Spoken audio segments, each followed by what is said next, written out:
ইব্রাহিম খলিলুল্লাহ আল্লাহ পাক পরীক্ষা কেমন নিচ্ছে দেখেন। বাকি শোনালেন নওজোয়ান তরুণেরা আল্লাহ পাক কেমন ভাবে পরীক্ষা নিচ্ছে। ইব্রাহিম খলিলুল্লাহ সন্তানকে কতটা ভালোবাসে, আমি আল্লাহ মাকে কতটা ভালোবাসে। রব্বে জুল জালাল পরীক্ষা নেওয়ার জন্য ফেরেশতাদেরকে সম্মুখীন করে বললেন, ফেরেশতা দেখো আমার খলিল ইব্রাহিম আমাকে কতটা ভালোবাসে। শোনালেন নওজোয়ান তরুণেরা, আমার যুবক ভাইরা, সোনামণি মা বোনেরা, হাজেরাকে বলতে লাগলো সন্তানকে নিয়ে বাপজি শোনালেরা এমন একটা জায়গায় যাওয়ার কথা বললেন। আল্লাহ পাক নির্দেশ করলেন নির্জনতার ঘর, এমন একটা জায়গা যেখানে জনমানব শূন্য এলাকা, মরুভূমি এলাকা, লাইটের ব্যবস্থা নাই, বাড়ির ব্যবস্থা নাই, মানুষের কোন রকম ব্যবস্থা নাই, ঘরের কোন রকম ব্যবস্থা নাই, এমন একটা জায়গা। আল্লাহর হুকুম হলো, ও ইব্রাহিম খলিল, আমি আল্লাহ আমার কথাটা মানার জন্য তোমার স্ত্রীকে সঙ্গে নাও, তোমার সন্তানকে সঙ্গে নাও। স্ত্রী সন্তানকে নিল, স্ত্রী সন্তানকে নিয়ে দুর্গম রাস্তা অতিবাহিত করে রেখে দিল। মা হাজেরা কেমন ছিল, ইব্রাহিম খলিল কোনো খাবার নিল না, কোন রকম কিছু সঙ্গে না নিয়ে নিজ স্ত্রীকে রেখে আসলো।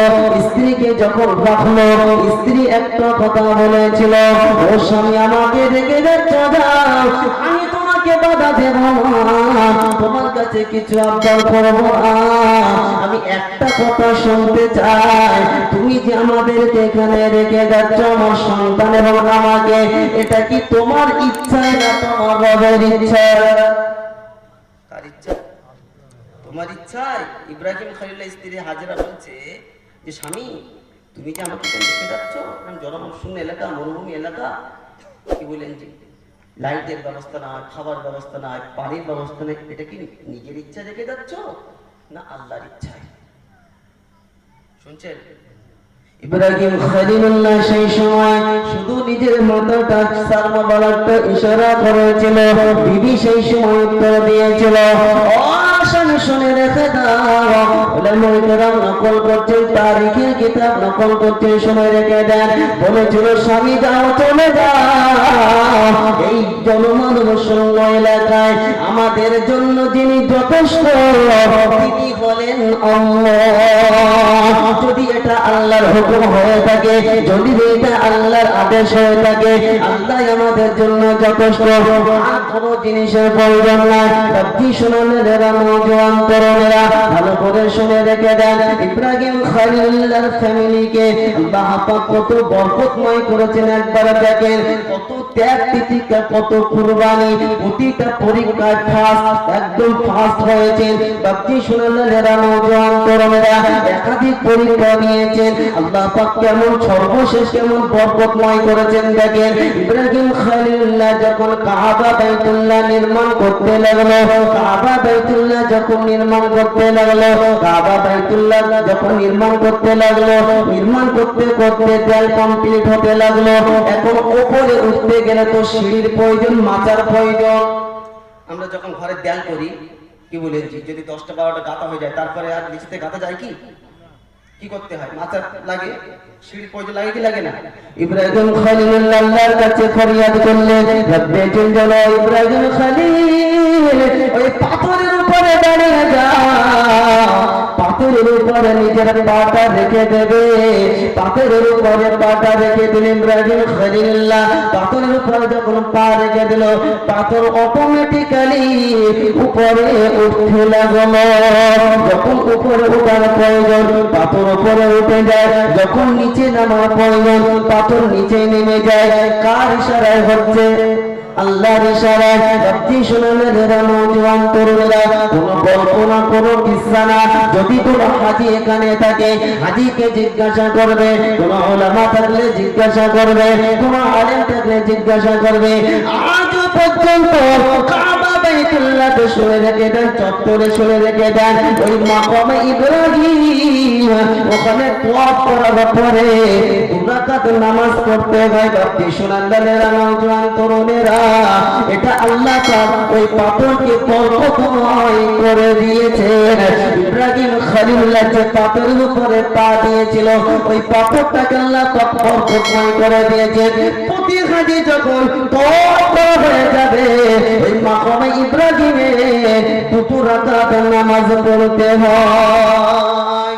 রাকাত মাকাম ইব্রাহিম, কথা বলতে পারছেন জি? আল্লাহ পাক পাথরকে বরকতময় করে দিয়েছেন। ইব্রাহিম খলিলুল্লাহ পাথরের উপর পা দিয়েছে, পাথর অটোমেটিক্যালি আল্লাহর হুকুমে উপরে ওঠে, আবার যখন নিচে নামার প্রয়োজন অটোমেটিক্যালি নিচেই নামে। এটা কার ইশারা? আল্লাহ পারে কি পারে না? সেই আল্লাহ আজ আছে না নাই? পূর্বেও ছিল, আজও আছে, কিয়ামত পর্যন্ত থাকবে। কেন না বলে? তাহলে ইব্রাহিম খলিলুল্লাহ যেখানে পা লাগিয়েছে আল্লাহ পাক বরকতময় করে দিয়েছেন পাথরটা। এবারে বাপজি সোনাল্লালেরা, মা হাজেরা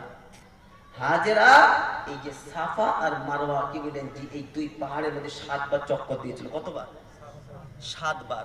আল্লাহর কাছে এই দৌড়তে এত পছন্দনীয় হলো যে রব্বে জুল জালাল হাজিদের জন্য সাফা মারওয়া 7 বার এই চক্কর দেওয়া ওয়াজিব করে দিয়েছে। জোরে বলেন, চিল্লে বলতে পারলেন? যারা হজ করতে গেছে জিজ্ঞাসা করে সাফা মারা দৌড়তে হয় কি হয় না, চক্কর দিতে হয় কি হয় না? কোন হাজি আছেন এখানে? বাপজি সোনাল্লালেরা নওজোয়ান তো কোন হাজি নাই? নাই তো কি আছে? ইনশাআল্লাহ নিয়ত করেন, আল্লাহ পাক যেন আল্লাহর ঘরে যাওয়ার তৌফিক দান করে। বলেন আল্লাহুম্মা আমিন। মদিনে কে ওয়ালি মদিনে বুলা লো, এ पैगाम ले जो सबा जाते जाते, मदीने के वाली मदीने बुला लो, ए पैगाम ले जो सबा जाते जाते, हाँ पैगाम लाना मेरे हाजिरी का, हाँ पैगाम लाना मेरे हाजिरी का, बराए करम मेहरबान आते आते, मदीने के वाली मदीने बुला लो, ए पैगाम ले जा सबा जाते जाते। আল্লাহ পাক আমাদের সকলকে যেন আল্লাহর ঘর কাবা বাইতুল্লাহ মদিনাতে যাওয়ার তৌফিক দান করেন। বলেন আল্লাহুম্মা আমিন।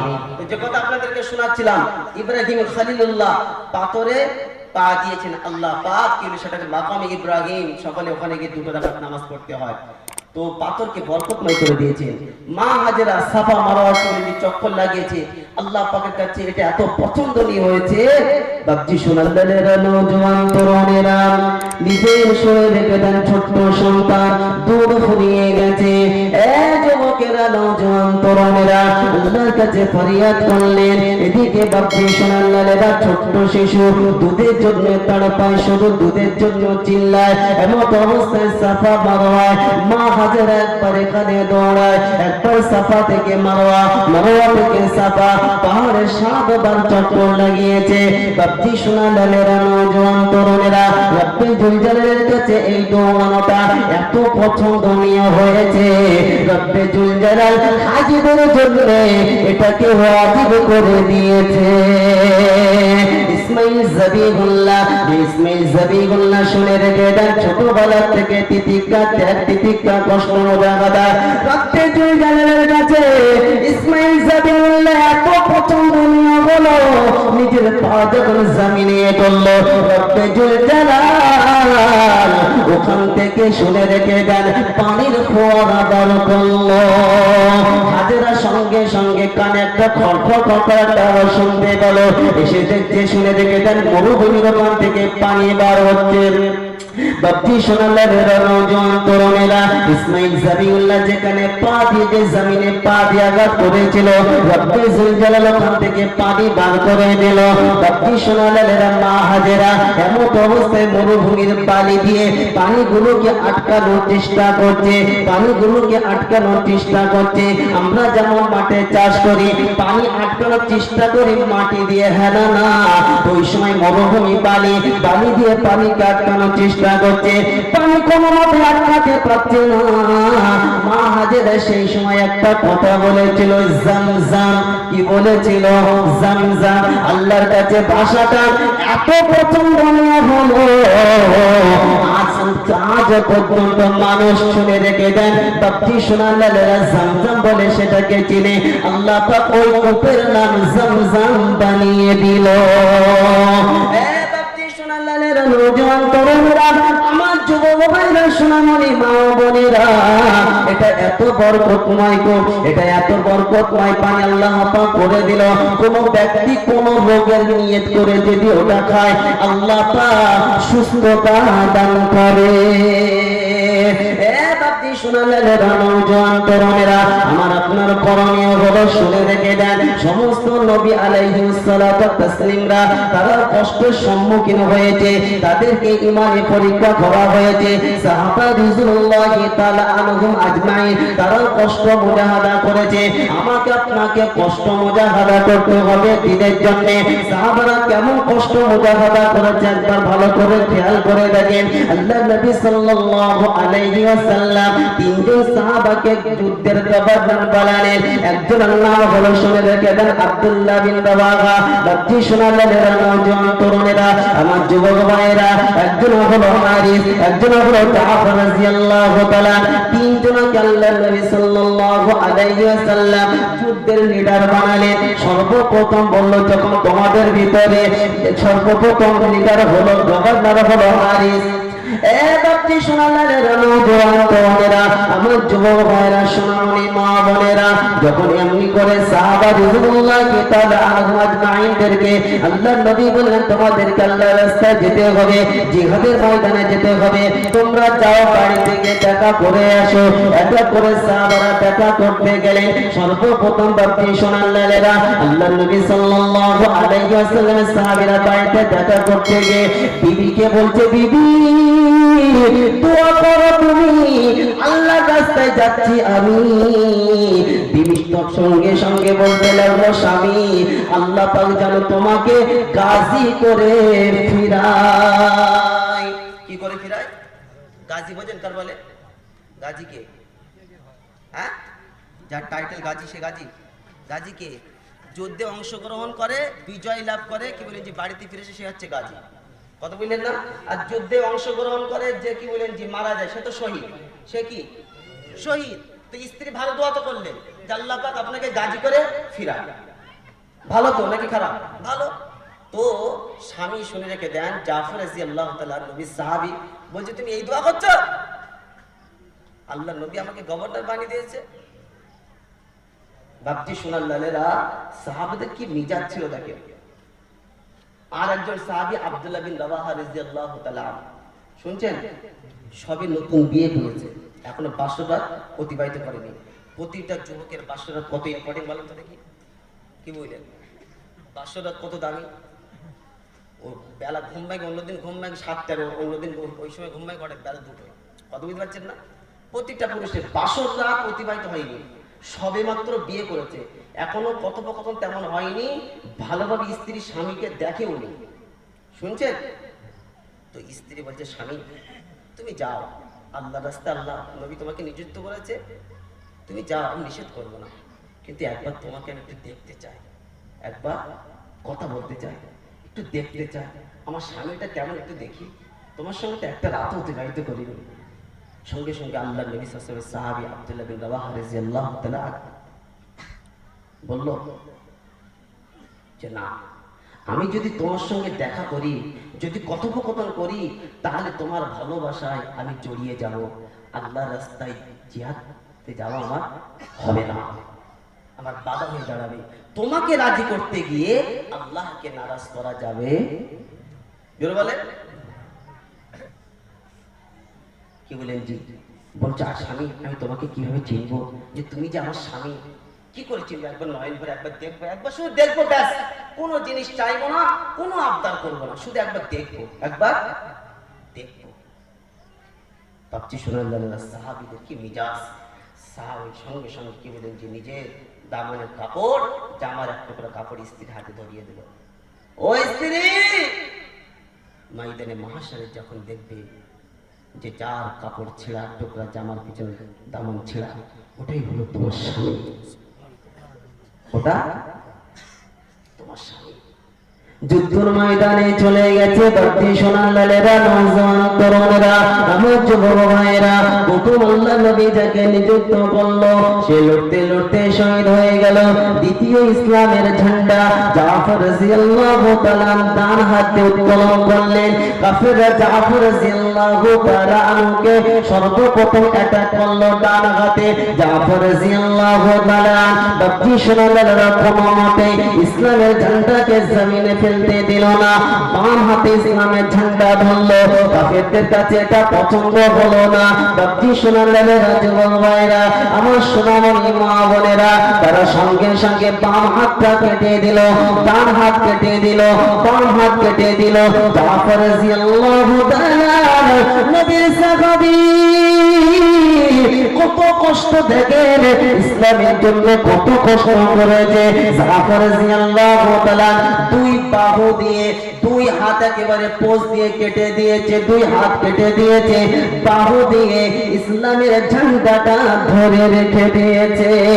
ইসলামের ঝান্ডা জমিনে ফেলতে দিল না, ইসলামের ঝান্ডা জমিনে ফেলতে দিল না। কাফেররা দেখলো কতটা নবী প্রেমিক, কতটা আল্লাহ প্রেমিক। আল্লাহ প্রেমিক নবী প্রেমিক না হলে এটা সম্ভব না।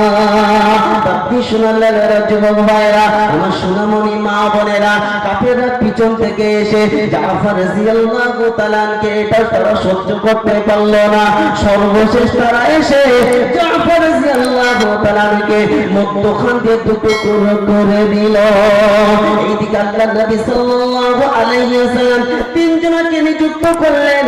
জাফর রাদিয়াল্লাহু তাআলা শহীদ হলেন, পূর্বার একজন সাহাবী শহীদ হলেন। সর্বশেষ যে সাহাবী ছিল সেই সাহাবীর নাম ছিল আব্দুল্লাহ বিন রাওয়াহা রাদিয়াল্লাহু তাআলা।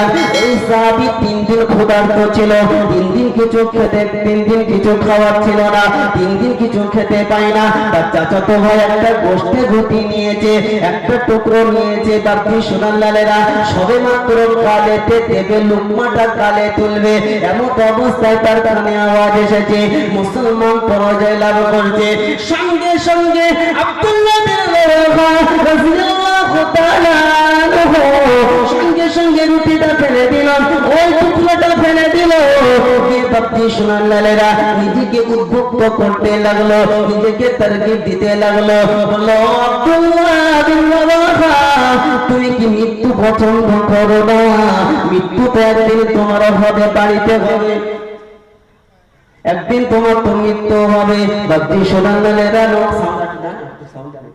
বাদ্দি সোনার লালেরা, নওজোয়ান তরুণেরা, একদিন তো তোমার মৃত্যু হবে, মৃত্যুটা বাড়িতে একদিন হবে। কিন্তু তুমি কি চাও না তোমার মৃত্যুটা আল্লাহর রাস্তায় হোক? আল্লাহর রাস্তায় যদি তোমার মওত হয়, তোমার মওতটা শহীদি মরণ হবে।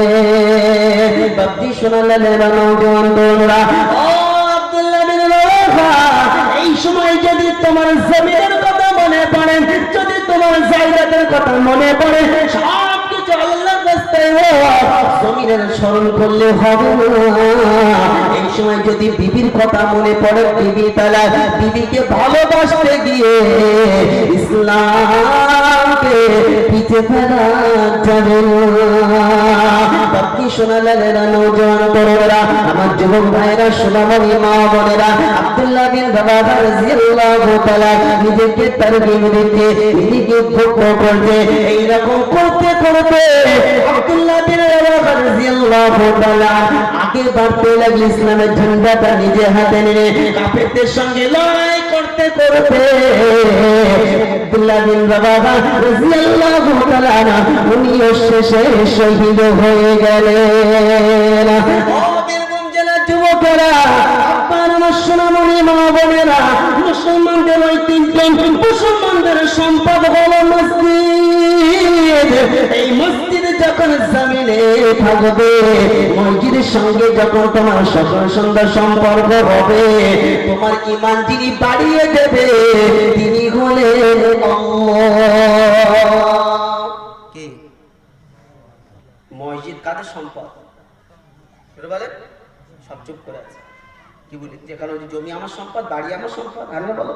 আমার বউ আমার সম্পদ, হ্যাঁ না?